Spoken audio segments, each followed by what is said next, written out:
How to play Roblox PC-only games on mobile. Hi guys, welcome back to our channel. So in this video, we'll find out if you can play Roblox PC-only games on mobile devices. So now let's get started. So first of all, you need to open the latest version of the Roblox app on your mobile phone.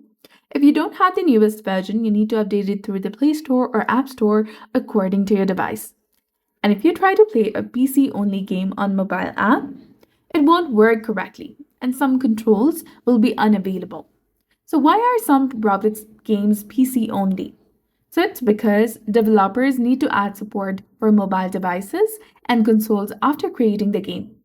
So some developers choose not to add this support, making their games exclusive to PC. Some people suggest using PS4 controllers or Bluetooth keyboards as a workaround. While this might work for some games, it generally won't allow you to play PC-only games on mobile or console. So as of 2025, there is no way to play PC-only Roblox games on mobile devices correctly, and this video aims to clarify this and prevent misinformation. Hopefully this clears up any confusion you had about playing PC-only Roblox games on mobile. So if you found this video helpful, please don't forget to like, comment, share, and subscribe to our channel for more amazing tips and tutorials. Thanks for watching. See you in the next one.